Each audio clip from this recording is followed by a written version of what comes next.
आदाब, मैं हूँ वसतुल्लाह ख़ान, मेरे साथ हैं ज़रार खुड़ो और शाहज़ेब जीलानी। लाहौर में 3 दिन पहले एक अफवाह ने जो आग लगाई थी, अब लाहौर में तो वो तकरीबन बुझ गई है, मगर उसकी तपिश गुजरात में महसूस की जा रही है। इस पे भी हम बात करेंगे। इसके अलावा मुजव्वज़ा आइनी तरमीम अब इम्कानात हैं कि शायद मंजूर हो जाएगी। वकला अपनी अपनी तैयारियों में लगे हुए हैं कि किस तरह मज़ाहमत करनी है, क्या वो मज़ाहमत कर पाएंगे 2007 की तरह या नहीं, इसका भी जायज़ा लेंगे।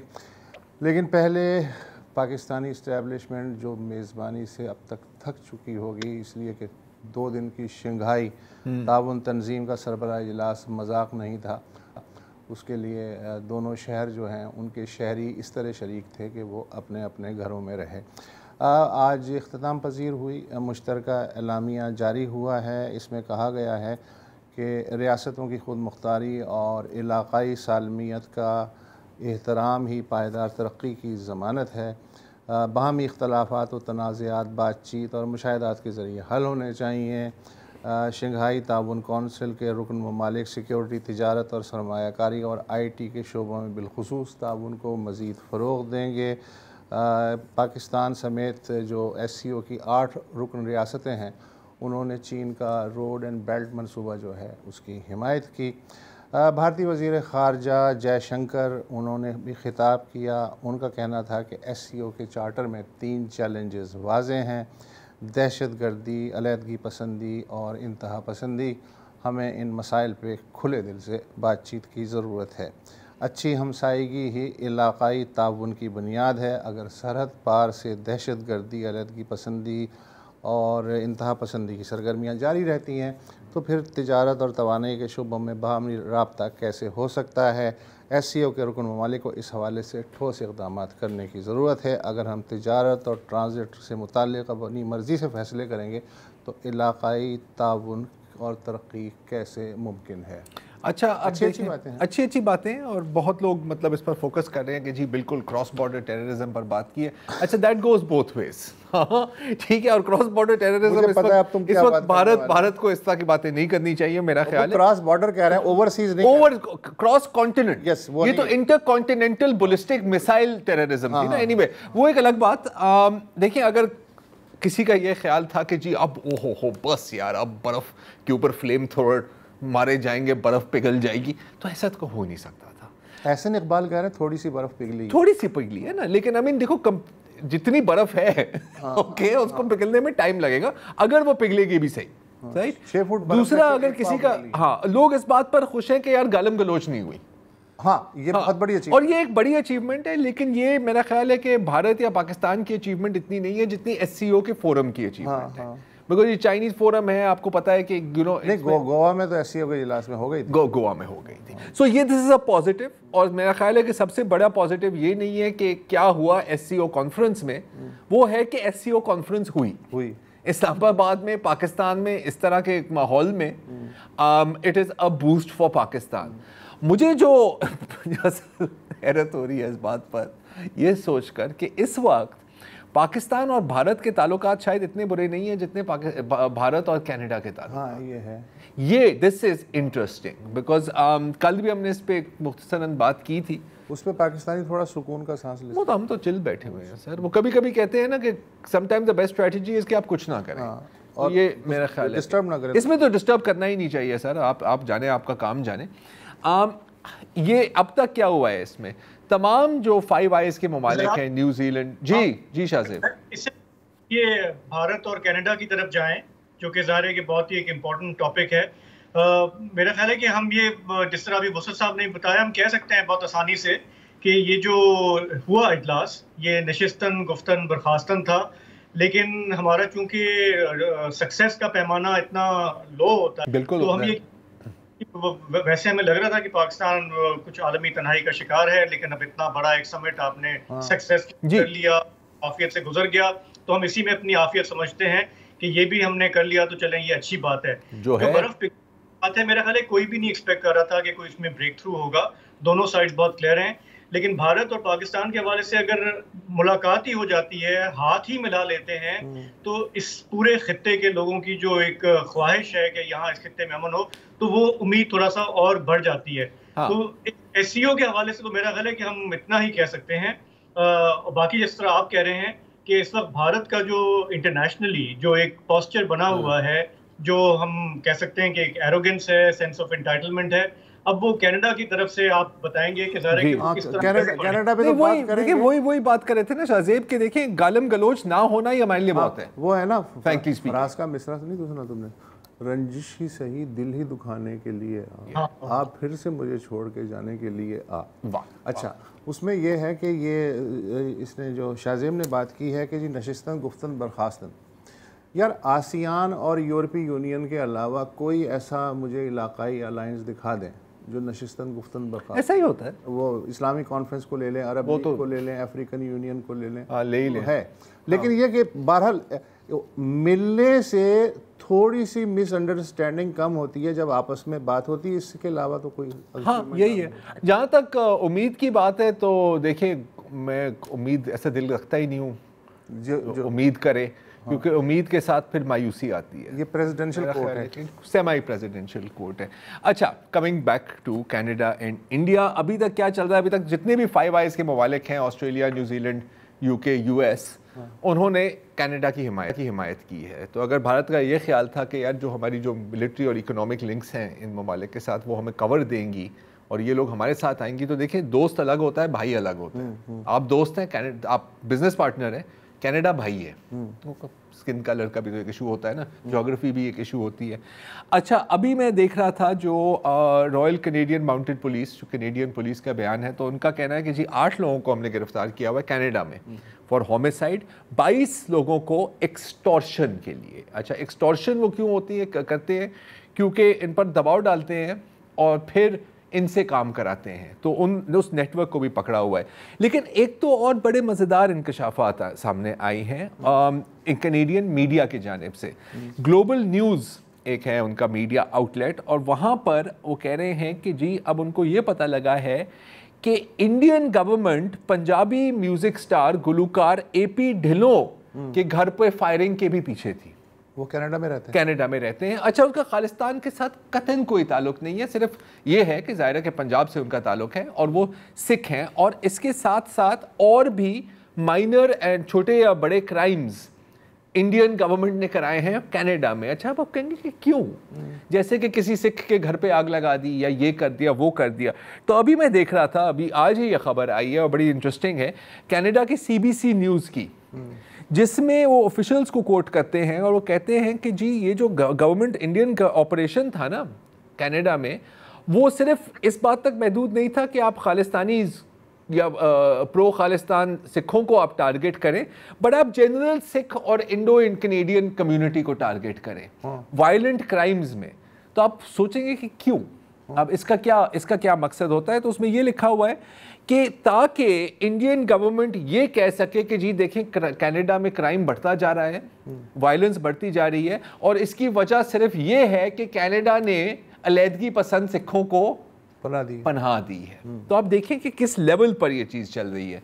अच्छा, कैनेडियन पॉलिटिक्स पर भी एक बहुत बड़ा असर पड़ रहा है, क्योंकि कैनेडियन कंजर्वेटिव पार्टी के जो सदर हैं पियर पोलिवियर, ठीक है, उनको तनकीद का निशाना बनाया जा रहा है, क्योंकि वैसे तो ये हर एक चीज़ पर ट्वीट कर रहे होते हैं, ठीक है, from his coffee to politics. इसके ऊपर इसका सिर्फ पार्टी का एक बयान आया है, क्योंकि इसके बारे में कहा जाता है कि ये अमित शाह के काफ़ी करीब है। ये भाई साहब पियर पोलिवियर जो कैनेडियन ऑपोजिशन के प्रेसिडेंट हैं, उनकी काफ़ी तस्वीर, ये जो तस्वीर है ना, ये उस वक्त ली गई थी जब पहली बार ये एलिगेशन नहीं रिपीट की थी G20 समिट के बाद ट्रूडो, तो इनकी तस्वीर वायरल हुई थी, अमित शाह के साथ बैठे हुए हैं। अच्छा, इंटरेस्टिंग बात है कि पिछले साल दिसंबर में कैनेडियन मीडिया में एक कैनेडियन इंटेलिजेंस एजेंसी की रिपोर्ट शाया हुई थी, जिसमें वो कह रहे थे कि जो प्रो इंडिया एक्टर्स और ऑर्गेनाइजेशंस हैं कनाडा में, वो इलेक्शन इंटरफेरेंस कर रही हैं कैनेडियन पॉलिटिक्स में, कि इस कैंडिडेट को सपोर्ट करना, इस कैंडिडेट को सपोर्ट नहीं करना, और कि पियर पोलिवियर इस इंटरफेरेंस के बेनिफिशियरी रहे हैं। लॉबी का काम, lobby. But here's the thing, जब Canadian opposition, Canadian Conservative Party की अंदर वाली इलेक्शन होती है ना, कि सदर कौन बनेगा नहीं बनेगा, तो कई MPs को अप्रोच किया इंडियन हाई काउंसिलेट के ऑफिशियल्स ने और कहा कि यार आपने पियर को वोट देना है, आपने दूसरे बंदे को वोट नहीं देना, क्योंकि दूसरा बंदा कदरन एंटी इंडियन गवर्नमेंट की पॉलिसी। माल पानी भी लगाते थे, माल पानी भी लगाते होंगे ना।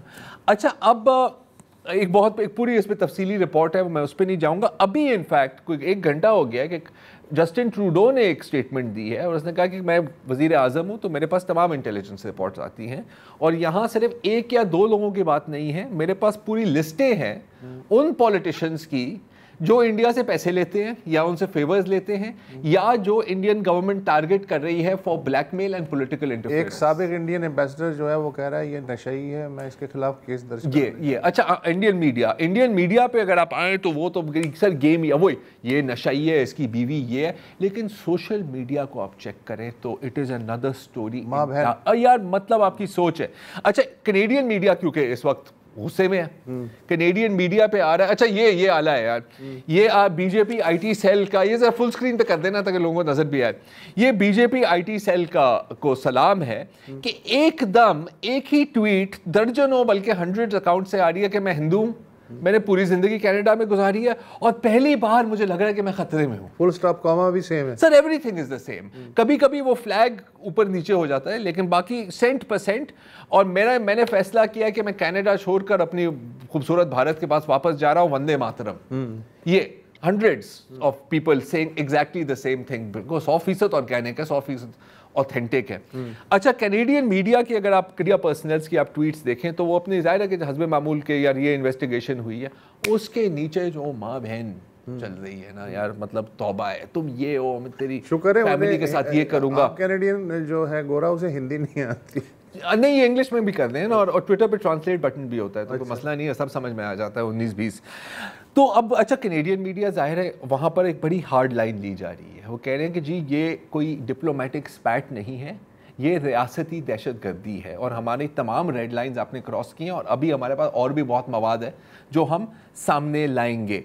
अच्छा, इंडियन सोशल मीडिया पर और ये जो टीवी है, इस पर 3 बुनियादी आर्ग्यूमेंट्स पेश की जा रही हैं। एक के सबूत ही नहीं है, झूठ बोल रहा है तू, नशई, हाँ तू कितनी कोकेन लगाई है आज तूने। एक तो ये है कि सबूत है तो कहाँ है, पेश क्यों नहीं कर रहे। इसका जवाब ये है कि वो सबूत स्लोली सामने आएगा। अभी वो इन्वेस्टिगेशन को चाइनीज टॉर्चर और इन्वेस्टिगेशन को मुतासिर भी नहीं करना चाह रहे ना। वो यहाँ वाले नहीं है ना कि सर ये डॉसियर, ये पावर पॉइंट प्रेजेंटेशन, ऐसी गेम नहीं चल रही वहाँ पे। दूसरा ये है कि हाँ तो अगर किया है, वैसे तो हमने नहीं किया, लेकिन अगर किया है तो सही है, अच्छा है, वो दहशतगर्द है, हमने घुस के मारना है। अच्छा, ये माल घर पे तो बिकता है, ये माल भारत में तो बिकता है कि यार हम मजबूत, बॉलीवुड में मजबूत है, बॉलीवुड में भी बिकता है, वो पॉलिटिक्स और बॉलीवुड में भी कोई इतना फर्क नहीं रहा, लेकिन इंटरनेशनली इट बैकफायर्स। बिल्कुल जैसे कि अच्छा, और तीसरा जो आर्ग्यूमेंट वो है कि यार ट्रूडो को इलेक्शन की फिक्र है तो उसने पुलिस पर दबाव डाला कि यार तू ये खबर चला दे, ठीक है। तो यार ये नहीं होता ना यार, देखो ये महाराष्ट्र या कराची के थाने में मैं मान सकता हूँ, सीबीआई, हाँ सीबीआई, यहाँ पे भी कमोपेश यही है, बांग्लादेश में भी चलता है, लेकिन कनाडा में थोड़ा सा निज़ाम मुख्तलिफ है ना, हल्का फुल्का, ज़्यादा नहीं लेकिन हल्का फुल्का मुख्तलिफ है। अब इंटरेस्टिंग बात यह है कि एक चीज़ मैं नोट करता रहा हूँ काफ़ी टाइम से कि आप मतलब कोई भी फॉरेन जर्नलिस्ट या फॉरेन स्टेटमेंट, कोई अगर नहीं कोई 10% भी इंडिया के खिलाफ हो, उसके नीचे एक गालियों का सिलसिला शुरू हो जाता है। बीजेपी आईटी सेल एक वेपन ऑफ वॉर रहा है इंडियन पॉलिटिक्स में और बड़े सक्सेसफुल रहा है, लेकिन ट्विटर या सोशल मीडिया एक मुल्क तक महदूद नहीं रहता। तो जब वही लोग जिनको यही ट्रेनिंग मिली है वो बाहर के लोगों को अटैक करने लगे तो एक बैकफायर, और वो भी देसी स्टाइल में। और अभी मैं देख रहा हूं कि जितने भी राइट विंग अकाउंट्स हैं ना कनाडा में, वो तो कहते हैं कि हम तो कहते थे कि इन सबको डिपोर्ट करना चाहिए। तो ये गेम वहां पर चल रही है। अच्छा, इंटरेस्टिंगली इनफ एक और जो ये जो एनजीओज हैं फॉरेन जो इंडियन लॉबी का काम कर रहे हैं, वो भी अब स्पॉटलाइट में आ रही हैं। जैसे हिंदू फोरम कनाडा, उनका कहा है कि जी आपने मतलब 15 लाख इंडियन कनेडियंस के दिल तोड़ दिए हैं, हम सब खतरे में हैं। अल जजीरा की एक बड़ी अच्छी रिपोर्ट है, मुझे पता है कि टाइम अब कम है, कि किस तरह ये ऑर्गेनाइजेशंस इंडिया लॉबी नहीं बल्कि मैं कहूँगा बीजेपी और हिंदुत्व लॉबी के नुमाइंदे हैं। कि जैसे जो हिंदू अमेरिकन फाउंडेशन है, वो एक यूएस कांग्रेसमैन के पास गई कि जी हम ह्यूमन राइट्स पर बात करना चाह रहे हैं, तो उसने कहा कि जी बिल्कुल आप आ जाएं। वहाँ पर वो पहुँचे तो उन्होंने कहा कि जी हम चाह रहे हैं कि ये जो F-16 की जो पैकेज है ना पुर्जों का, उसको आप ब्लॉक करें पाकिस्तान के लिए। तो उसने कहा यार इसका क्या ताल्लुक है? उसने कहा क्योंकि वहां पर हिंदू खतरे में है ना, तो इसलिए उनको F-16 नहीं जानी चाहिए। तो कांग्रेस में का कहना था कि यार मैं हैरान हो गया हूं कि आप मतलब हिंदू अमेरिकन की बात करना चाह रहे हैं और आप जियोपॉलिटिक्स की डिमांड कर रहे हैं। तो ये है पूरा network plus the fake news machine. थोड़ा सा हाथ की सफाई बेहतर करनी पड़ेगी, बहुत ज़्यादा बेहतर करनी पड़ेगी यार। तो वक्फा ले लें। हाँ वक्फा ले लें। और सिंगल हैंडेडली इन लोगों ने खालिस्तान इशू को भी दोबारा जिंदा कर दिया, जो एक लाश थी। हम दोनों मुल्क एक्सपर्ट हैं, हम एक्सपर्ट्स हैं नॉन इश्यूज को रिवाइव करने का। बहरहाल एक वक्फा ले लें और फिर थोड़ी सी पाकिस्तान की सियासत पर नजर डालते हैं।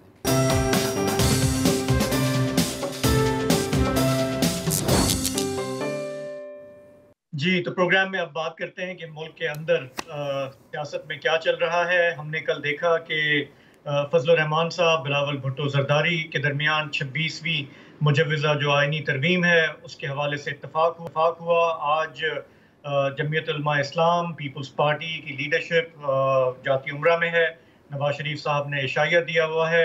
बज़ाहिर लग रहा है कि मामला तकरीबन तय हो चुके हैं। ड्राफ्ट जो भी है, जो पुरस्कार ड्राफ्ट है, उस पर इत्तफाक हो चुका है इन पार्टियों का। ये भी रिपोर्ट्स हैं कि पार्लियामेंटेरियंस को कहा गया है कि वो इस्लामाबाद पहुंचना शुरू हो और ये जो मुजव्वज़ा आइनी तरमीम है, जो पिछला एफर्ट था इसको पेश करने का, उसमें ज़बरदस्त फेलियर हुआ था, लेकिन इस मरतबा लगता है कि गवर्नमेंट तैयारी के साथ आ रही है। तो तरमीम में से बड़ा जो उसमें जो मुतनाज़ा बात है वो ये जो एतराज़ सामने आ रहा है कि इसमें जजेस की अपॉइंटमेंट का तरीक़ेकार बदला जा रहा है और इसके बाद मुमकिन होगा गवर्नमेंट के लिए कि अगला चीफ जस्टिस जो है वो अपनी मर्जी का वो ला सके। ये भी हम जानते हैं कि बार बार जिक्र हुआ है कि एक वफाकी आइनी अदालत कायम करने का जो सियासी मुकदमात देखेगी। इन मामला पर हमारे वकला को काफ़ी एतराज़ है। वकला बरादरी बज़ाहिर लगता है कि सियासी लाइन्स पे बटी हुई है, लेकिन आज भी हमने देखा कराची में ऑल पाकिस्तान लॉयर्स कन्वेंशन मुनक्किद हुआ, तकारीर हुई, थोड़ा गर्मा गर्मी भी हुई वहाँ पे, लेकिन जो करारदादें पास हुई हैं उसमें इस मुजव्वज़ा आइनी तरमीम को मुस्तरद किया गया है। और जो लोग वकला रहनुमा वहाँ पे थे, मुनीर मलिक साहब थे, दीगर लोग थे, उन्होंने धमकी दी कि अगर गवर्नमेंट इसको बुलडोज करेगी, ज़ोर ज़बरदस्ती से पास करेगी, तो फिर वकला दोबारा सड़कों पर आने पे मजबूर होंगे। हमारे साथ इस वक्त मौजूद हैं प्रोग्राम में बैरिस्टर सलाउद्दीन साहब। आज आप वहाँ मौजूद थे। एक बात जो मुनीर मलिक साहब ने कही कि इस वक्त जो चैलेंज है अदलिया की आज़ादी को, वो 2007 से कहीं ज़्यादा बढ़कर है। उस वक्त हमने देखा था कि तकरीबन सारे लॉयर्स जो भी पॉलिटिकल पार्टी के हों सब एक जगह जमा हो गए थे। इस दफ़ा ज़ाहिर है कि ये जो तरमीम लाई जा रही है, जो पीपल्स लॉयर फोरम है, जो नवाज लीग के हामी हैं वो एक तरफ हैं, PTI और दीगर जमातों के जो लोग हैं वो उसको अपोज कर रहे हैं। थोड़ा ये बताएंगे कि अब तक कई सारे ड्राफ्ट चलते रहे, हमें तो एक्चुअली पता भी नहीं कि अपोज क्या चीज़ हो रही है। आप तक क्या मालूमात है कि ये गवर्नमेंट अब जो ड्राफ्ट्स जिन पे काम हो रहा है वो हैं क्या, उसमें बुनियादी उनका क्या थॉट प्रोसेस है, क्या क्या करना चाह रहे हैं? जी शुक्रिया शाहजेब। देखिए, पहले तो आपने जो बात की कि 2007 में सारे के सारे वकला साथ थे। वकला की इंडीड जो अक्सरियत थी वो तो मुशर्रफ के खिलाफ मूवमेंट में और चौधरी साहब के साथ थे, मगर उस वक्त भी जो MQM का लॉयर्स का विंग था, जो PML काफ का, उस वक्त, अब तो PML काफ खत्म ही हो गई है, बट उस वक्त PML काफ का जो लॉयर्स विंग था वो काफी सब्सटेंशियल था, वो लोग खिलाफ थे। देयर वाज हमेशा एक बॉडी तो होती है जो सियासी जमातों को जो भी सपोर्ट कर रही होती हैं वो होती है, मगर अक्सरियत जो थी इवेंचुअली सारे के सारे साथ हो गए।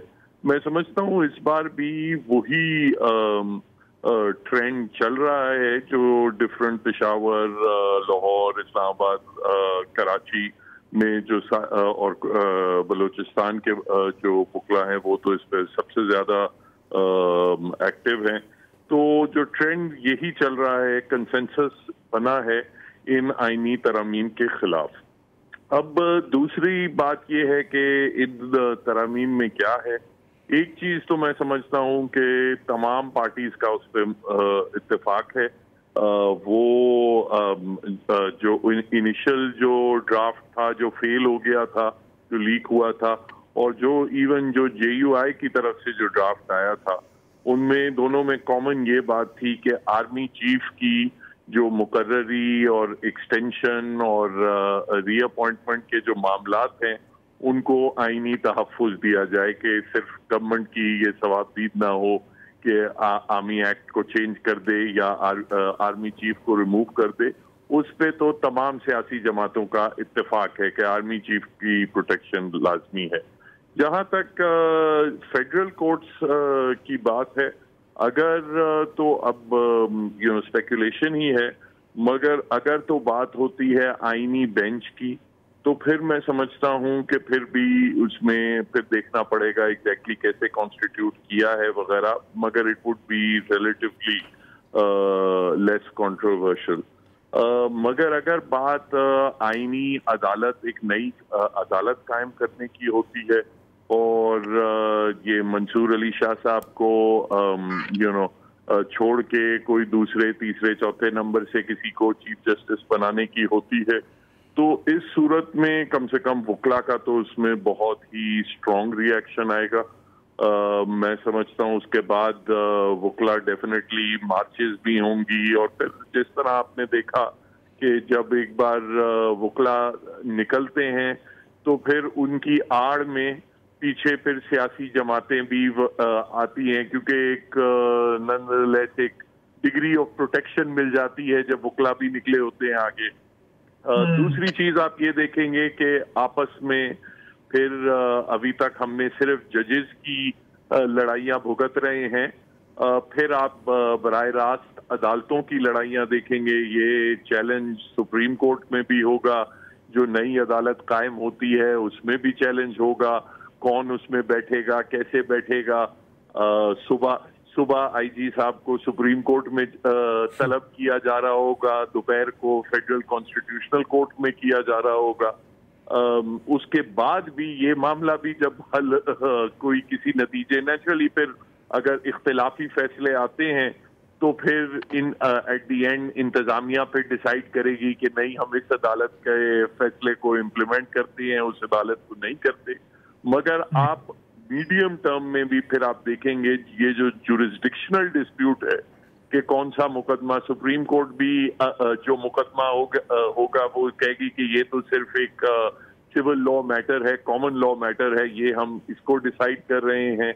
वहाँ जो आईनी अदालत होगी वो उससे इख्तियारात छीनने की कोशिश करेगी।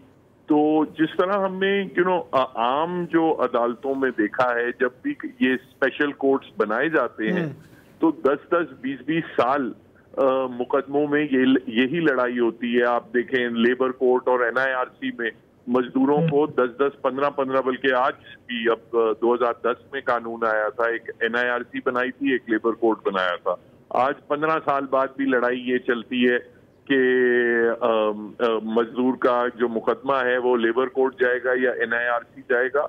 और इसी तरह एटीसी में और आम फौजदारी अदालत में एक कंटिन्यूस एक स्ट्रगल रहती है, और उसकी वजह से जो आम जो शहरी है वो सबसे ज्यादा मुतासर होगा।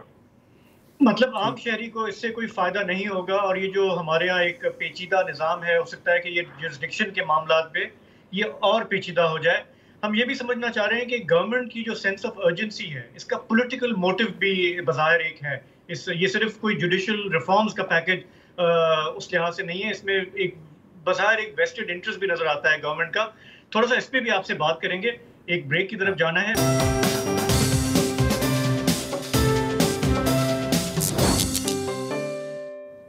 जी, तो बैरिस्टर सलाउद्दीन हमारे साथ हैं। सलाउद्दीन साहब, हालिया हफ्तों में, महीनों में हमने जो बदगुमानियाँ, तहफ़्फ़ुज़ात, रिजर्वेशन सुनी इस आईनी तरमीम के हवाले से, उसमें हमारे जो सीनियर कोर्ट रिपोर्टर्स हैं वो कह रहे थे कि ये पर्सन स्पेसिफिक है, ये काजी फायज़ ईसा साहब को जो है कंटिन्यू कराने की कोशिश है और उन्हें आईनी अदालत में लगाया जाएगा। अब जब ये थोड़ा सा वाज़ेह हो चुका है कि वो 25 को हो रहे हैं रिटायर, तो थोड़ा सा ये आप बताएंगे कि क्या खदशात हैं हमारे कानूनदानों को कि इस तरमीम के जरिए और उजलत में अगर ये लाई जा रही है तो क्या गवर्नमेंट के पॉलिटिकल मोटिव्स क्या हो सकते हैं इसमें? जी देखें, अब काजी साहब का जो 25 तारीख की रिटायरमेंट की बात है वो तो सुप्रीम कोर्ट से है। अभी तक कोई हमारे पास ये इंफॉर्मेशन नहीं है कि आया आईनी अदालत में किसको लगाया जाएगा, उनको लगाया जाएगा या किसी और जज को लगाया जाएगा या हुकूमत अपने वकीलों को लगाएगी। वो तो अभी तक कुछ क्लियर नहीं है। बात मगर ये है कि अगर मकसद वाकई अदालती इस्लाहात करना है तो देखिए, दुनिया भर में जब अदालती इस्लाहात होते हैं, इंग्लैंड में सिविल प्रोसीजर का बड़ा एक मेजर रिफॉर्म हुआ था वुल्फ रिफॉर्म के नाम से। उसमें उन्होंने सेकंड सीनियर मोस्ट जज को 2 साल बिठाया था, एक टीम उनको दी थी कि आप सारी प्रॉब्लम्स आइडेंटिफाई करें, फिर उनके हल निकालें, प्रोज कॉन्स देखें वगैरह, फिर एक नया निज़ाम नाफिज किया गया था। सिंगापुर में, विच इज कंसिडर्ड दुनिया में सबसे ज्यादा एफिशिएंट जुडिशरी, वहाँ 10 साल प्रोग्राम था जिसमें हर स्टेज, उसमें स्टेज वाइज इम्प्लीमेंटेशन हुई थी। उसमें ह्यूमन राइट रिसोर्सेज के जो उनके मसाइल थे वो हल हुए थे, जो प्रोसीजर रिफॉर्म करना था वो किया। फिर उसके बाद जो कोर्ट के इंफ्रास्ट्रक्चर के मामला थे कि भाई आपके 100 जजेस जो हैं वो लाख मुकदमात नहीं हल कर सकते, तो ये सारी चीजें ये स्टेज वाइज हुई थी। जिस तरीके से, और इस्लाहात ऐसे ही होते हैं, मगर जो ये अफरा तफरी थी, एक पहले जब रात के 11 बजे पार्लियामेंटेरियंस को एक ऐसे मुसव्विदे को ठप्पा लगाने के लिए बुला लिया था जो उन्होंने देखा नहीं था, और अभी भी कि हर सूरत में हमने ये 25 अक्टूबर से पहले ही करना है, तो उसमें तो ऑब्वियसली एक बदनीयती ही नजर आती है। सही, ठीक है, बहुत बहुत शुक्रिया सलाउद्दीन साहब।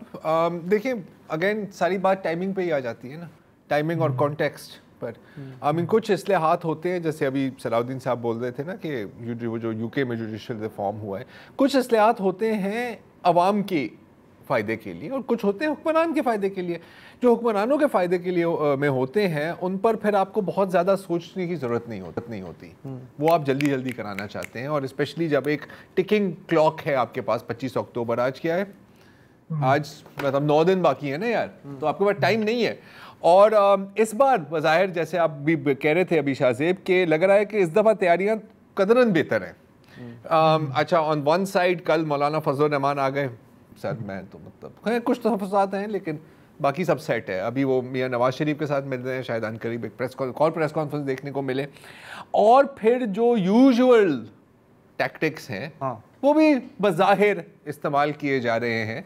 जैसे अभी अख्तर मैंगल साहब की ट्वीट आती है, उसके साथ वीडियो भी उन्होंने डाला है कि मेरे जो लॉजेस हैं इस्लामाबाद में, पार्लियामेंट लॉजेस, वहाँ पर छापे पड़े हैं।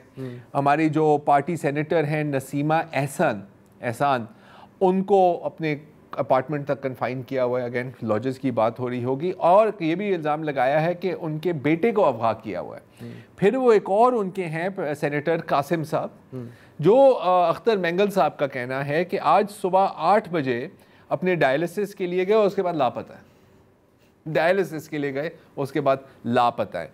पीटीआई की जानिब से भी इसी तरह के इल्ज़ाम आ रहे हैं। पीटीआई की सेनेटर हैं डॉक्टर जरका साहिबा, और वो कह रही हैं कि जी मेरे बेटे को अगवा कर दिया और मेरे पर दबाव डाला जा रहा है कि आप करें, आप इसको हक सपोर्ट करें या फिर इसके खिलाफ वोट ना करें। और जाहिर है कि वो ये दबाव उसी वक्त मुमकिन है क्योंकि आप 63A वाली जजमेंट का सिलसिला भी आपने सेट कर दिया है, तो फ्लोर क्रॉसिंग का कोई इशू तो है नहीं।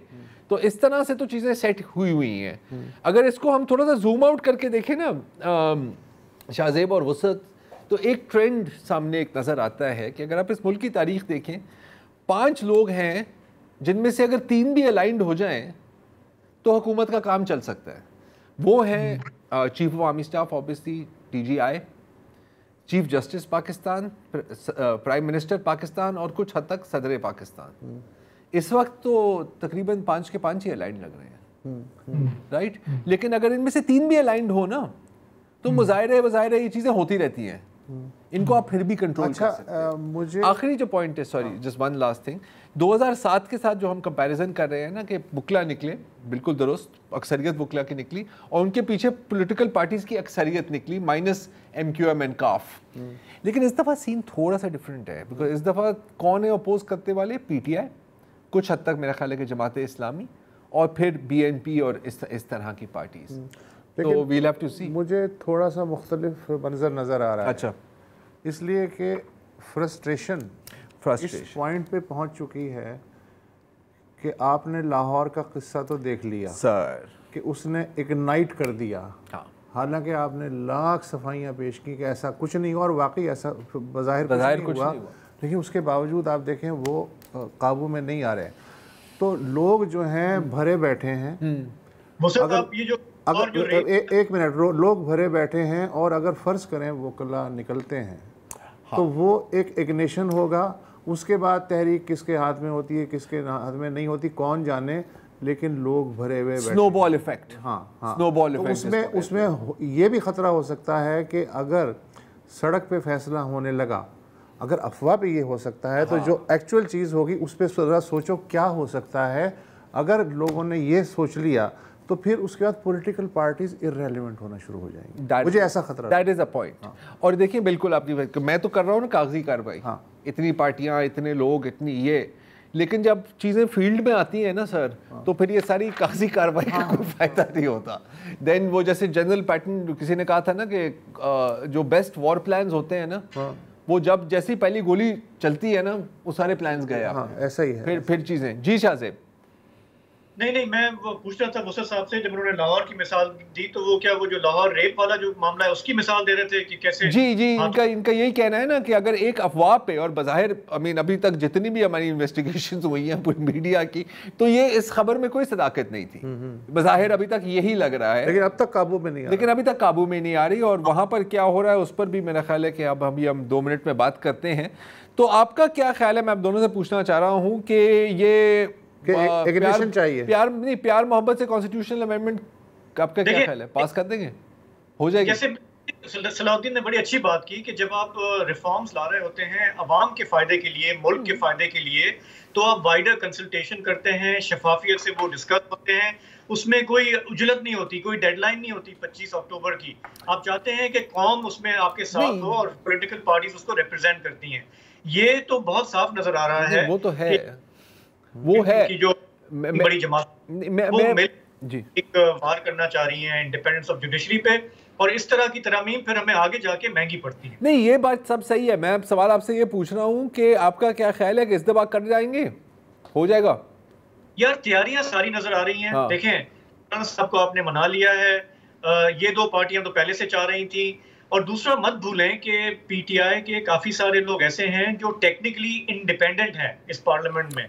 तो ये बातें आ रही है ना कि फला PTI के सेनेटर का बेटा हुआ, ये अख्तर मेंगल साहब भी शिकायत कर रहे हैं। मेरा नहीं ख्याल कि नौबत वहां तक जाएगी। अब चूंकि मौलाना साहब भी मान गए हैं, कुछ इनको so called Azad allied to PTI लोग अगर इनको मिल जाए जो अपने ज़मीर के हिसाब से फैसला करेंगे, तो मेरा ख्याल है कि ये हो जाएगा। लेकिन ये जो सक्सेस होगी ये इनकी एक टैक्टिकल सक्सेस तो होगी, लेकिन ओवरऑल हमें खदशा ये है कि हम लूज करेंगे, क्योंकि इस आईनी तरमीम के जो मुहर्रिकात हैं वो फाइंड है। नहीं, there's no doubt।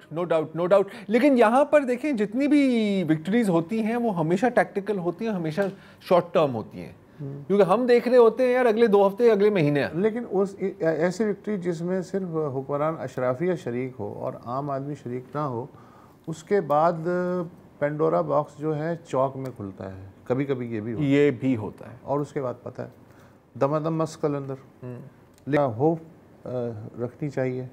काश ऐसा ना हो। एक वक्फा ले लें, उसके बाद लाहौर चलते हैं।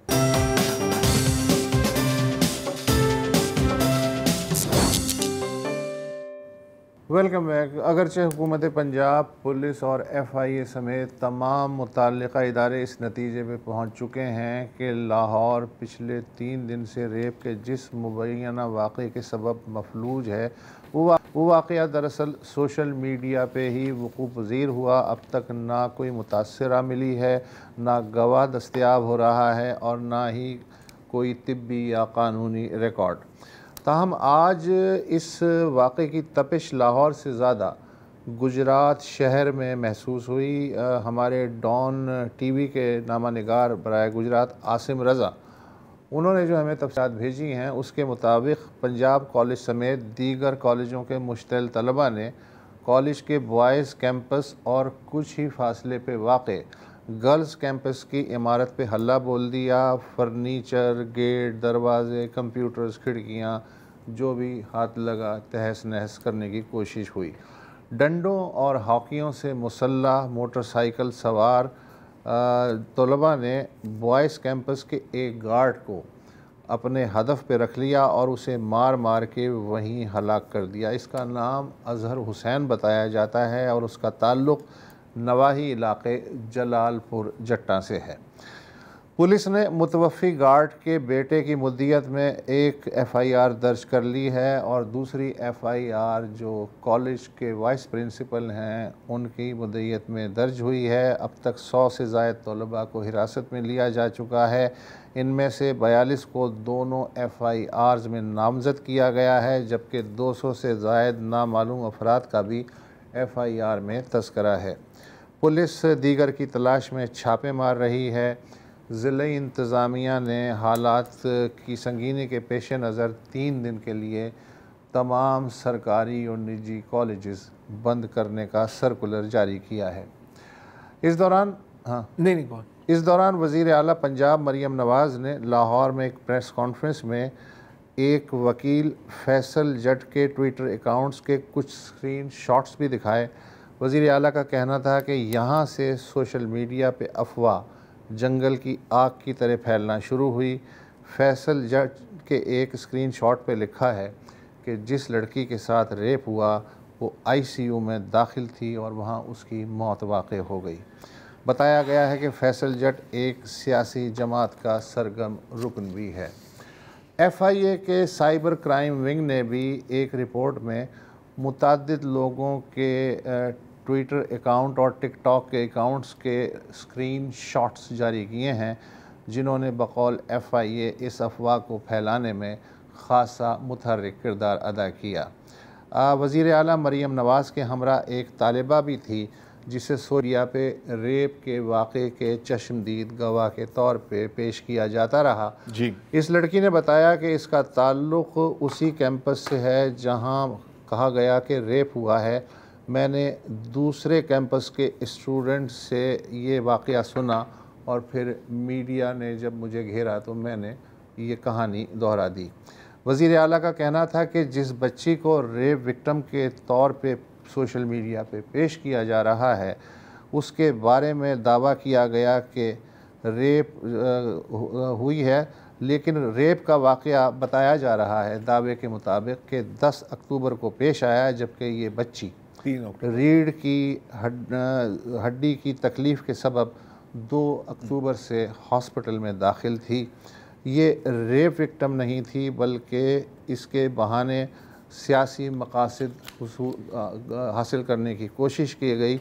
अब उसके वालिदैन मुझसे कह रहे हैं कि जिन्होंने ये झूठी कहानी फैलाई उनका एहतसाब होना चाहिए। मेरे लिए बतौर माँ और चीफ एग्जीक्यूटिव ये बहुत डिस्टर्बिंग बात है।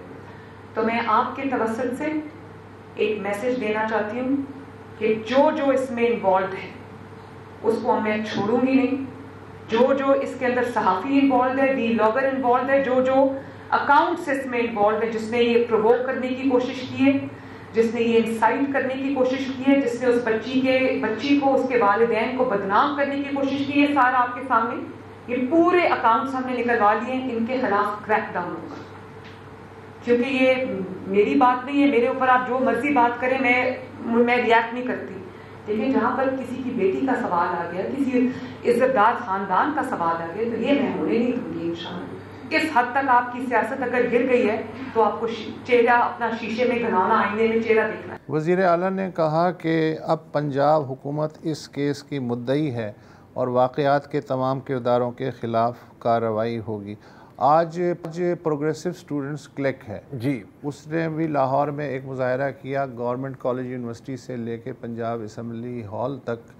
उन्होंने यहाँ ये रेप विक्टिम वाली स्टोरी की बजाय उनका जोर इस पे था कि जो तालीमी इदारों में जिनसी हरासगी के बढ़ते हुए वाक़यात हैं उनकी रोकथाम के लिए हम चाहते हैं कि ठोस इक़दाम देखना चाहिए। अब वहाँ से यहाँ पर आ गए। यार ये केस स्टडी है ये वाकई। और ये जो गुजरात में जो हुआ है, हाँ, ये तो पागलपन है यार। मतलब एक केस है लाहौर में, ठीक है, अब उस पर आते हैं। अभी आपने तफसीलन बता भी दिया सब कुछ। आप गुजरात में जाके एक सिक्योरिटी गार्ड को कत्ल कर देते हैं, इसके पीछे आप किसी ने नहीं पूछना कि वाकई कुछ हुआ है या नहीं हुआ। बिल्कुल जैसे कल वो शायद बानो नकवी साहिबा भी कह रही थी कि ये तो बिल्कुल वैसे है जैसे आपने ब्लास्फेमी का इल्जाम लगा दिया, बंदे को जला दिया, बाद में पता लगा यार गार्ड का क्या लेना देना, उस गार्ड का गुजरात के कैंपस में यार। This is madness. और ये है कलेक्टिव मैडनेस और कलेक्टिव हिस्टीरिया, एक मिस इन्फॉर्मेशन की वजह से। अच्छा, और क्या खूबसूरती है, हाँ, अब ये चेक करें। अब मैंने इस पे कई वीडियोस देखी हैं। अच्छा, पहले तो मैं एक बार फिर बोल दूं कि कोई विक्टिम ट्रेस नहीं हुई। ये तकरीबन नामुमकिन होता है इस तरह के केसेस में कि आपको विक्टिम ही ना मिले या विक्टिम की फैमिली ना मिले। हमने इस तरह के हज़ारों केसेस देखे हैं जी, कोई नई बात नहीं है ये। ओके, और वो भी लाहौर शहर में। यार कोहिस्तान वाले केस में ये चीज़ सामने आ गई थी। कोहिस्तान, हाँ, जहां पर बंदा ही नहीं जाता कोई, वो तो खुदा के पिछवाड़े है। खुदा के पिछवाड़े में आपका ख्याल है कि लाहौर में ऐसा केस हो और किसी को कुछ नहीं पता लगेगा। लेकिन जो कहते हैं नहीं ये तो कवर अप है, कंस्पिरेसी, आप इस कंस्पिरेसी का हिस्सा है अगर आप कहें कि कंस्पिरेसी नहीं है। This is the best part of it. यहां पर सबूत की गैर मौजूदगी ही सबूत की तरह पेश किया जा रहा है। जैसे मैं अभी वीडियो देख रहा था, एक रिपोर्टर कुछ ये स्टूडेंट से बात कर रही है, फीमेल स्टूडेंट, जाहिर है वो बड़ी एजिटेटेड है, मैं मान सकता हूँ, कैसे ना हो। और उनसे पूछते हैं कि जी कि विक्टिम के हाल क्या है। तो कहा कि जी विक्टिम आईसीयू में, कंफर्म खबर है, मैं अभी उसी हॉस्पिटल के आईसीयू से वापस आई हूँ, लेकिन वो झूठ बोल रहे हैं कि यहाँ पर कोई विक्टिम ही नहीं है, वो भी इस साजिश में मुलव्विस है। मतलब पूरी दुनिया इस साजिश में मुलव्विस है ना। हर मीडिया चैनल, हर पुलिस वाला, हर हुकूमती फर्द, लड़की के वालिदैन, इवन जो पंजाब का एजुकेशन मिनिस्टर है वो भी इसमें बिल्कुल एक अलग बात कर रहा है। वो बिल्कुल अलग बात कर रहा है। बाद में उसने वॉक बैक किया है, हाँ, लेकिन बात तो निकल गई, वो क्लिप वायरल हो गई। यही होता है ना, तो थोड़ा सा सब्र और तहम्मुल। मेरा ख्याल है उस वजीर के खिलाफ भी कार्रवाई होनी चाहिए। मैंने तो कहा सबके साथ, सबके खिलाफ होनी चाहिए। एक बंदे की जान चली गई है and you have created chaos out of nothing. यार ये कैसे हो सकता है? अब अच्छा, अभी मैं लाइबा ज़ैनब ने भी एक बड़ी अच्छी तफसीली रिपोर्ट की है। एफआईआर की इन्वेस्टिगेशन अपनी जगह, एक अपनी भी मीडिया इन्वेस्टिगेशन की है सहाफ़ी लाइबा ज़ैनब ने, कि किन किन वेबसाइट्स पर। तो एक थी न्यू डेली या ऐसे कुछ, जेन जी की है, और जो अकाउंट जिससे पहली जो ट्वीट हुई है वो डीएक्टिवेट हो गया है अब। और व्हाट्सएप पर किसने स्प्रेड की ये तो आपको कभी नहीं पता लगने वाला, बहुत मुश्किल काम है। वहाँ पर one of the ways that this thing started is कि एक लड़की को स्कूल में थी, कॉलेज में थी, उसको एम्बुलेंस की आवाज़ नजर आई, सुनाई दी, सॉरी, और यहाँ से ये चीज़ शुरू हुई यार। बट लेकिन देखें इसके कॉन्सिक्वेंसेस क्या होते हैं यार। मुझे ये केस स्टडी है यार, मैंने पहली दफ़ा देखा है यहाँ पर। दो चीज़ें, दो मुझे वाकयात याद आते हैं। एक कराची में आर्टिस्टिक मिलनर्स एक टेक्सटाइल कंपनी है, और आपको याद होगा कुछ साल पहले वायरल हुई थी एक खबर सोशल मीडिया पर कि यार एक लड़की यहाँ पर गैंग रेप हुई है, एचआर वालों ने उनको बुलाया था और वो गैंग रेप हुई है, अब वो अस्पताल में मर गई है। उसके साथ साथ एक वीडियो भी अपलोड हुई थी जिसमें एक खातून रोड पे चल के वो गिर जाती है। बाद में पता लगा कि वो एक होमलेस खातून की थी जिसका ड्रग ओवरडोज हुआ था, और ये पूरी जो स्कीम थी ये उनसे पैसा लेने की स्कीम थी। एक और इस तरह की स्टोरी एक और पंजाब के कॉलेज में, मुझे याद है, मुझे कॉलेज का नाम याद नहीं, कोई 3-4 साल हो गए हैं। एक बेसमेंट थी, वहां पर लाल पेंट लगा हुआ था, और कुछ सोशल मीडिया अकाउंट्स ने इसको ऐसे पेश किया कि यहां पर कत्ल हुआ है। बाद में पता लगा कि जो वाइस चांसलर थी उस यूनिवर्सिटी के, उसके खिलाफ किसी का जाती। देखो, अगर एक सोशल मीडिया का बंदा लाहौर में बैठ के इंग्लैंड में आग लगा सकता है, इंग्लैंड में आग लगा, तो भाई वो तो फिर उसका अपना शहर है ना, लाहौर उसका अपना शहर। अच्छा, इस केस में भी जो एक पूरा इकोसिस्टम होता है यार, इट्स फैसिनेटिंग। ये जो पंजाब वाला दूसरा जो केस था ना, कॉलेज वाला, उसमें ये जो पेड ब्लॉगर्स होते हैं ना कि यार ये 2000 रुपए लेके ट्वीट कर दें, ये आग उन्होंने लगाई थी। तो इट्स फैसिनेटिंग यार। एनीवेज फैसिनेटिंग, अफसोसनाक सूरत हाल है। वो तो है। फ़िलहाल वक्त हमारा साथ नहीं दे रहा है, इजाज़त दीजिए, खुदा हाफ़िज़।